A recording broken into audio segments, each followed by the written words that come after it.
Republicans did their best to kill a commission to look into the events of January 6th, but we might get something, and that something might be a massive joke.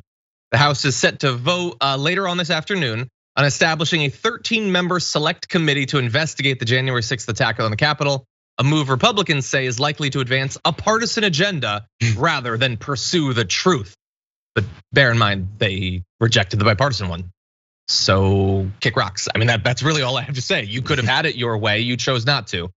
Anyway, under the resolution that's expected to be voted on today, Pelosi will pick 8 members and Minority Leader Kevin McCarthy will choose 5, giving the select committee more of a partisan lean than the previous January 6th commission bill, which I will again remind you, they voted down, which passed the House with support from several Republicans. That bill would have given each party an equal number of members on the commission. So that wasn't good enough. The bipartisan one wasn't bipartisan enough. So now Pelosi's going to do this other one. She's still giving them 5 seats, JR. She's not required to. It's not in the Constitution or in the Bible or anything. She's still giving them 5 seats. Jesus. Well, okay. I mean, maybe for the sake of at least having some level of a look that doesn't look the way that, of course, they're going to paint it. Because even after the 5 seats or however many they end up giving or whoever they give them to, which I know you're going to get to, however way that shakes out, they're going to say, look at this partisan commission or this panel to look into the Capitol insurrection. Because as you also, this is going to stretch for a minute. So it's gonna look very partisan. And by the way, I'm sure there's gonna be many partisan elements to it. That's not because the Democrats are pushing this whole partisan angle at it. By the way, all legislators can come together on this and say, yeah, we have an issue with what happened on January 6th. Let's look into it and actually get to the bottom of all this and get everybody and punish everyone that's responsible for it.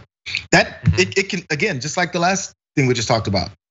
This can be bipartisan if people will be honest from both sides. It doesn't have to be a Democratic issue. Why is this only Democrats care about this issue? I think that makes Republicans look bad.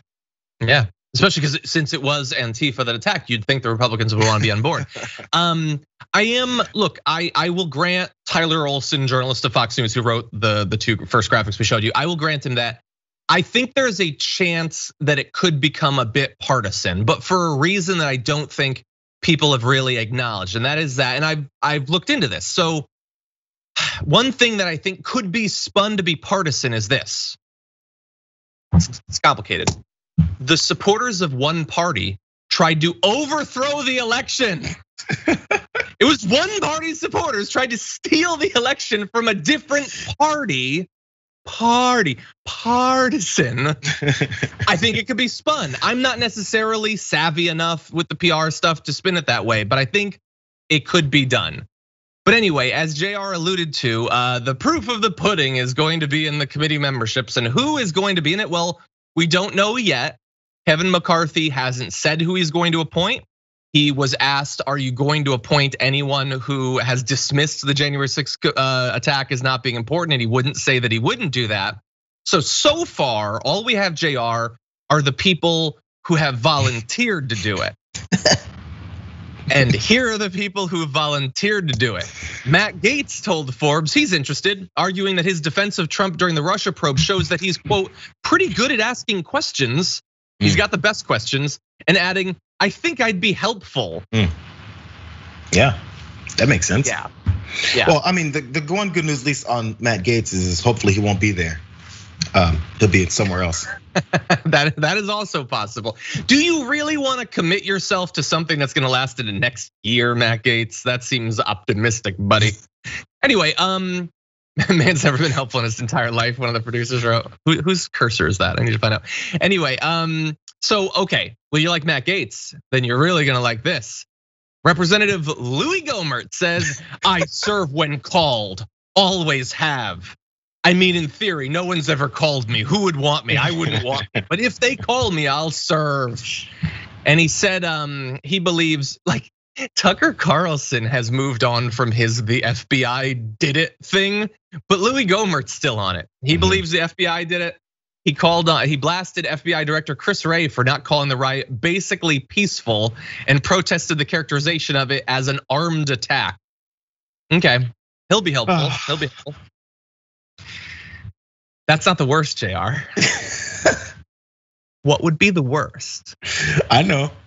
What would be, well, okay, technically, I think having Trump on there would be the worst. Any of the Trumps, maybe a Giuliani might be the worst, but a close runner-up would be this. And it's, we're gonna throw to Jim Acosta interviewing one of the volunteers.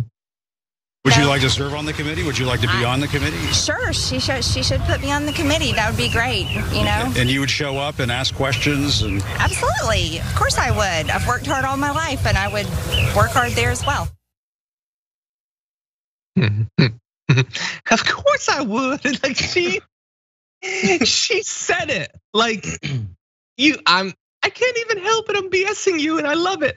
That's what it sounded like. Of course I would. Yeah, I've done all my life. It's one of those answers that, yeah, she knows that Acosta, what he knows that she's saying. She knows that the majority of the audience knows what she's saying there. It's not even a real interview. This is like a sketch show at this point. Because she knows she steps in front of that camera and goes, of course. That means, of course, I'm ready to screw everything up or throw monkey wrenches into all this and to tear everything down. That's the whole objective. She's worked her whole life to be this kind of clown. So the list of clowns, we got Bozo, we got Ronald, and we got like Krusty. I'm not sure which is which, but this is the select committee from the Republican side that's looking to take part in this. I think Gohmert's probably relatively crusty.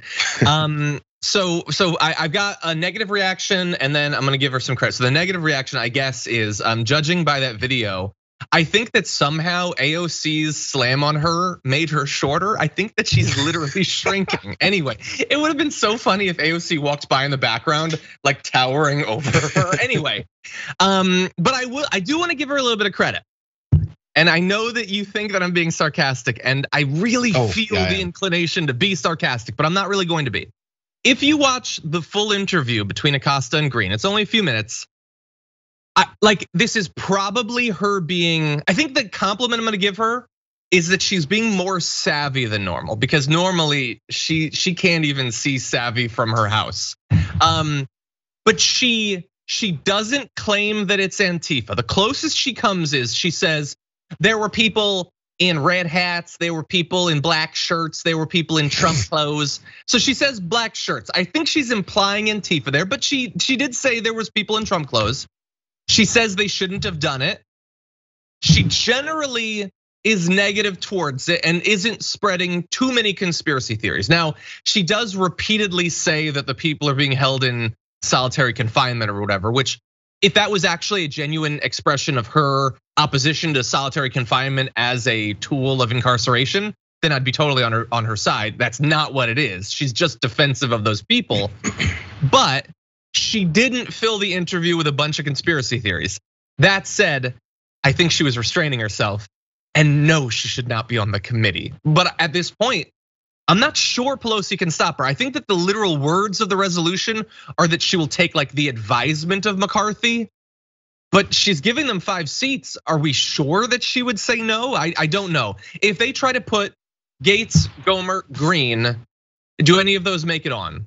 No. What do you think? No. You don't think they'll allow it? And there's the thing, again, and this is where Pelosi, you never know which way she's gonna go. Most times you do know where she's gonna go because how long she's been there, she's part of the establishment.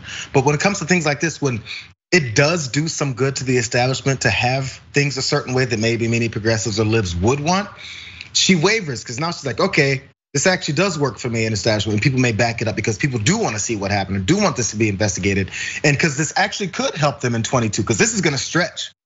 That's something else the establishment Democrats are thinking about as well. How can this get us reelected? Because we all know at the end of the game, finding out what happened on the 6th and really getting to everyone is kind of secondary.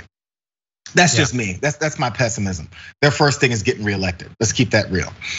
So that's the real reason they want to go for it. And then this will stretch out further. They will get to the bottom of it. It's like killing 2 birds with 1 stone. Like, why not take out everything, get everything we want done with it? So I think she'll take the advisement, but won't bring those 3 on, only because it'll be a little bit too much of a circus after they get there, and it'll make her whole thing look crazy. We'll see. I mean, we may know soon. I mean, they're gonna vote on it today. That doesn't mean we'll have the membership today, but it could be coming up soon, and we'll see. And it could last into next year. So whoever gets on there could theoretically be generating news for months and months. So hold on to your butts.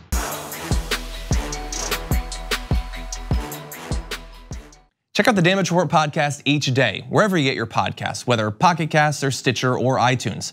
You can join me as I give you the news and stories you want, with a range of co-hosts and interview guests jumping in on the fun each day. Again, that's the Damage Report, wherever you get your podcasts. And if you get them at iTunes, don't forget to rate and review. Sometimes I'll read them live on the show.